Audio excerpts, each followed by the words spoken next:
बसेर आँखा चिम्लिएर केही क्षणसम्म परमात्मा सच्चिदानंद घन श्री कृष्ण उहाँको मधुर छविलाई, उहाँको मनोरम छविलाई आफ्नो हृदयमा अंकित गर्दै प्रार्थनाका स्वरहरूले परमात्मालाई रिझाउने प्रयत्न गरौँ। हे परमात्मन, हे सच्चिदानंद घन श्री कृष्ण, हे प्राणाधार परमात्मा, मेरो चित्तमा आएर वास गर्नुहोस्, मेरो मनमा आएर वास गर्नुहोस्, मेरो आँखामा आएर वास गर्नुहोस्। संसारको प्रलोभनले, संसारका अनेक प्रकारका मनोरञ्जनले मेरो मन आन्दोलित नगरोस्। नितान्त केवल हजुरको चरण शरण मात्र मेरो आश्रय होस्। यस्तो भावले अनुप्राणित भएर, यस्तो भावले अनुग्रहित भएर, यो भावले एकाग्र भएर प्रार्थना गरौँ।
कृष्ण गोविंद गोविंद गोपाला, कृष्ण गोविंद गोविंद गोपाला, कृष्ण गोविंद गोविंद गोपाला, कृष्ण गोविंद गोविंद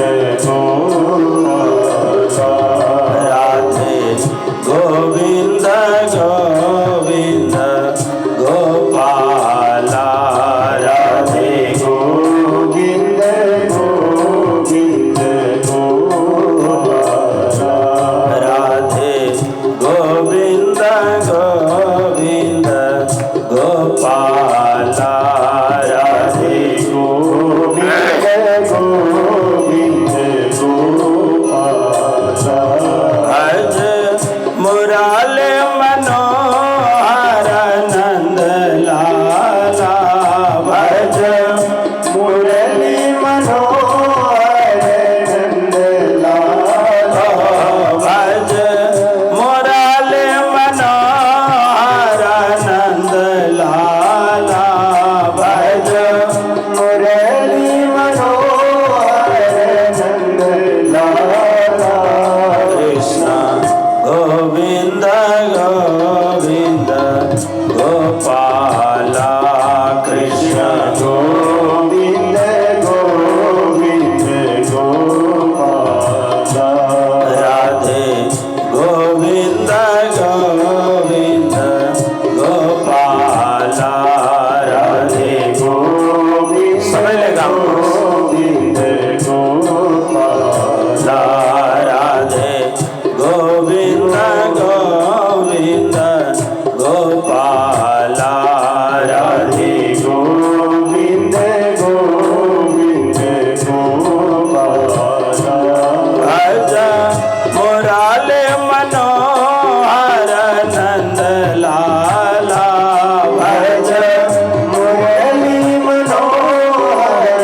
भज मुरली मनोहर नंद लाला भज मुरली मनोहर नंद लाला भज मुरली मनोहर नंद लाला कृष्ण गोविंद गोविंद गोपाला कृष्ण गोविंद गोविंद गोपाला राधे गोविंद गोविंद गोपाला राधे गोविंद गोविंद गोपाला कृष्ण गोविंद गोविंद गोपाला कृष्ण गोविंद गोविंद गोपाला भज मुरली मनोहर नंद लाला भज मुरली मनोहर नंद लाला भज मुरली मनोहर नंद लाला भज मुरली मनोहर नंद लाला भज मुरली मनोहर नंद लाला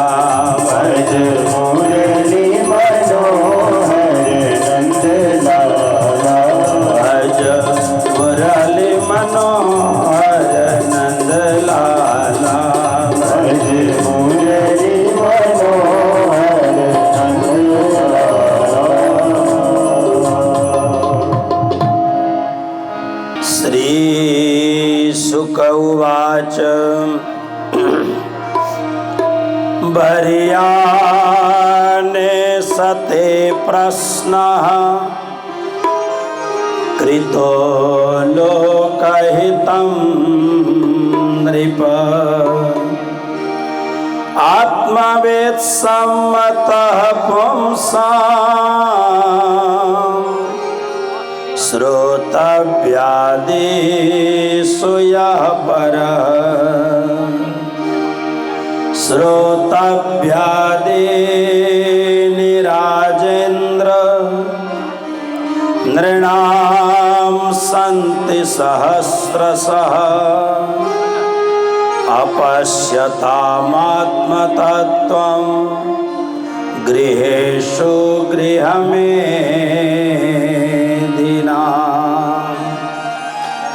निद्रया ह्रियते नक्तं व्यवायेन च वावयः दिवाचार्थे हया राजन् कुटुम्बभरणेन वा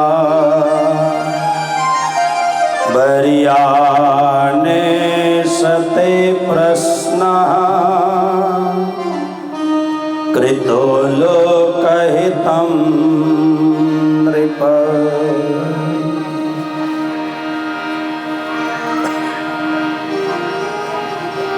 श्रीमद् भागवत ज्ञान महायज्ञ को आज तीसरो दिन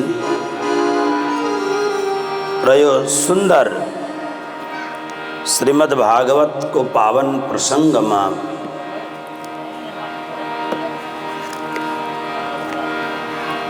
अजरू सवेले अले भरखर वाणी को चर्चा यानी आत्मज्ञान को चर्चा बड़ा भावपूर्वक सुनते हुनुहुन्थ्यो। श्री कृष्ण प्रणामी धर्म का विद्वान धर्म प्रचारक सुमधुर गायक श्री राजीव लोचन शास्त्री जी र पाठ में श्रीमद् भागवत को बिहान तपाईहरुले मीठो पाठ श्रवण गर्नुभयो, राति प्रवचन सुन्नुहुन्छ। हाम्रो आदरणीय श्री भोपाल शास्त्री जी, हाम्रो यहाँ को तारतम वाणी पाठ गर्नुहुने हाम्रो आदरणीय कणेरिया पंडित जी, देवी प्रसाद कणेरिया जी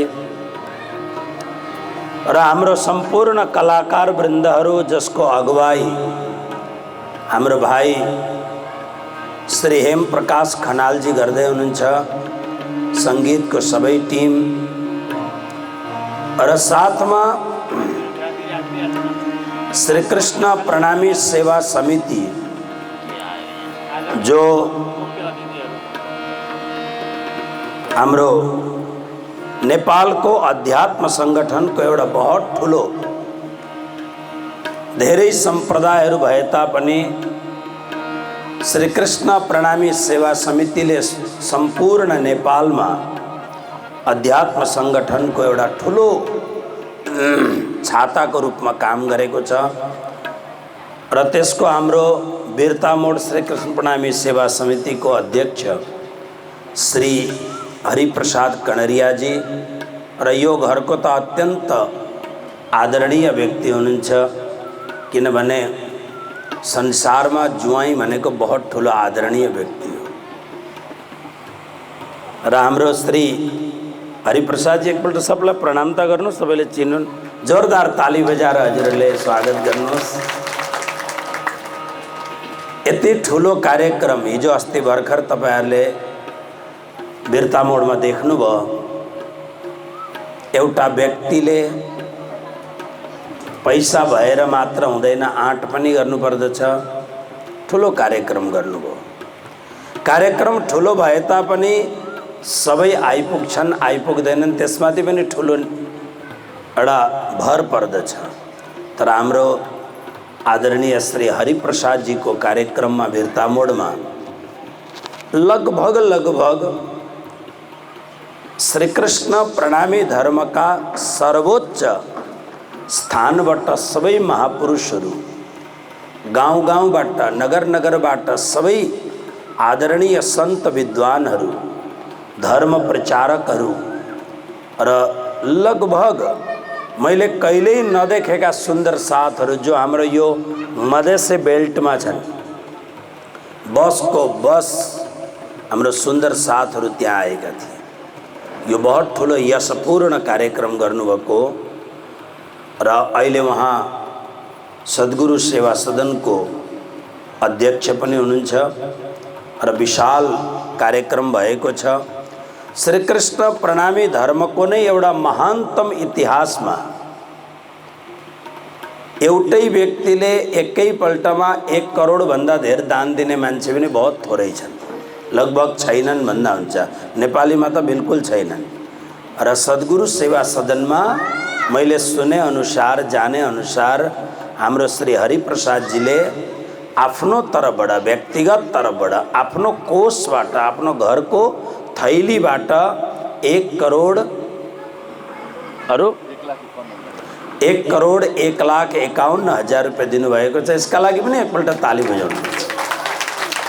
संस्थाहरू त्यसै भन्दैनन्। त्यसकारणले भोलि कृष्ण जन्मको दिन हाम्रो यो घरको परिवारलाई, हामी साधु सन्तहरूलाई पनि इच्छा छ यत्रो ठुलो कार्यक्रममा उहाँलाई विशेष एउटा सम्मान। र म परमहंस पीठबाट आउँछु, परमहंस पीठको आशीर्वाद पनि म भोलि उहाँलाई लगाइदिन्छु। सत्संग सेवा परिषदको सचिव दीपक दाहालजी, मलाई पनि जोरदार ताली बजाएर हजुरले यो हाम्रो मोरङमा यतापट्टि झापामा सत्संग सेवा परिषद, जसको छाता मुनि लगभग 40वटा संस्थाहरू होलान्, सद्गुरु श्री देवचन्द्र सदनका उपाध्यक्ष यशोदा कणरिया, यशोदाजी, ओहो सबले चिन्ने, के बाइजुराजको श्री बाइजु महारानीको हाम्रो उपाध्यक्ष हुनुहुँदो रहेछ। र अहिलेको विशेष यो कार्यक्रमको आयोजक भन्दा हुन्छ। र किनभने बुवा आमाको अत्यधिक इच्छा कि यहाँ कार्यक्रम होस् र यो कार्यक्रमको मूल एउटा बिउको रूपमा हाम्रो यशोदा माता हुनुहुन्छ। मलाई धेरै धेरै आशीर्वाद। सचिव प्रमिला गौतम को हुनुहुन्छ? हात जोडेर सबले आशीर्वाद। अर्को यो के हो? के दाल? हाँ, श्री ज्योति दाहाल जी सचिव हुनुहुन्छ। ललिता बजगाईजी અને લતા દહાલજી सबलाई धेरै धेरै परमात्माको कृपा वर्षोस्। केन्द्रीय सल्लाहकार चरणदास ढुङ्गाना जी को हाम्रो केन्द्रीय श्रीकृष्ण प्रणामी सेवा समितिको केन्द्रीय सल्लाहकार चरण ढुङ्गाना जी कहाँ हुनुहुन्छ? बहुत पछाडि बस्नुभयो। यहाँ अगाडि आउनुहोस्। मान्छे अगाडि बस्न कति खोज्छन्, तपाईँ पछाडि बस्नुहुन्छ। दुवागढी निवासी हाम्रो श्री ढुङ्गाना जी यो कार्यक्रमका मुख्य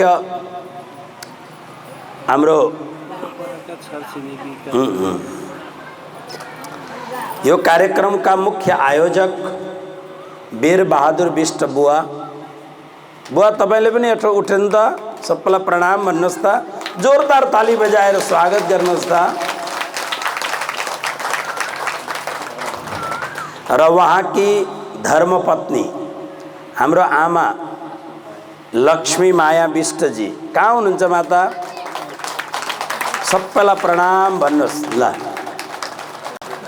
आमा जस्तो शरीरले बलियो हुनुहुन्छ त्यस्तै मनले पनि बहुत बलियो हुनुहुन्छ। र उहाँका सम्पूर्ण चारैजना छोराहरू, म आज नाम लिनु पर्यो सबको। छोरा बुहारी अर्जुन देशमाया विष्ट। अर्जुन हुनुहुन्छ अर्जुनजी?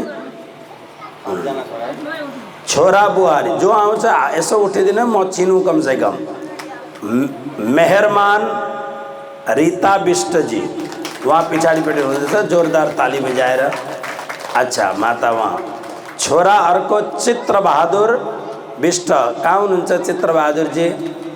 र वहाँ की धर्मपत्नी अंजू विष्ट। अर्को छोरा हुनुहुन्छ टेक बहादुर विष्ट। टेक बहादुर विष्ट जी परमहंस पीठ श्री भद्रावतीपुरी धामको मिडिया सम्हाल्नु भएको छ उहाँले। र उहाँको धर्मपत्नी हुनुहुन्छ पूनम विष्ट। बहुत बहुत आशीर्वाद। र अर्को छोरा हुनुहुन्छ चन्द्र बहादुर विष्ट। अच्छा कान्छा हो यो घरको मालिक, बहुत सुन्दर सेवक, मालिक त बुवा हो। Very good. अर्को उहाँको धर्मपत्नी हुनुहुन्छ रूपा विष्ट। कहाँनिर हो? जय हो। सबलाई बहुत बहुत आशीर्वाद। र छोरी ज्वाइँ होमकला हुनुहुन्छ, आउनुभएको छ। र भीम बहादुर चौहान। अर्को छोरी ज्वाइँ सबैले चिनिसक्नुभयो यशोदाजी र हरिप्रसाद कनरियाजी। अर्को छोरी ज्वाइँ हुनुहुन्छ कमला र पदम आचार्यजी। ओ त्यहाँ माताजी उहाँ हुनुहुँदो रहेछ।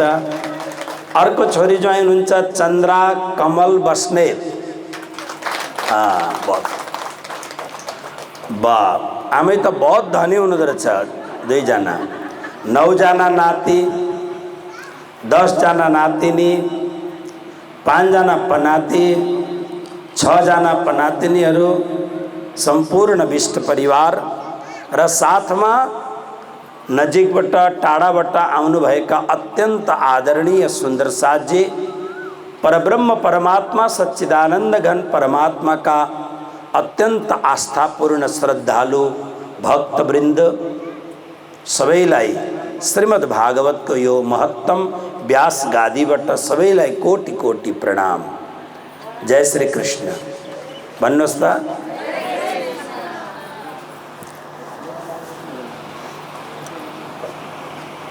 आउनुहोस् श्रीमद् भागवत को कथा प्रारंभ करूं।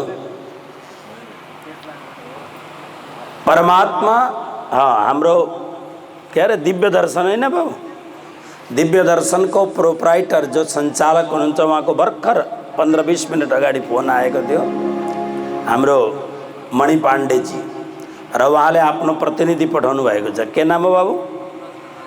सुभाष ढकाल, सूरज ढकाल। सबैलाई बहुत बहुत स्मरण गर्दैछु म। हरि अनंता, हरि कथा अनंता।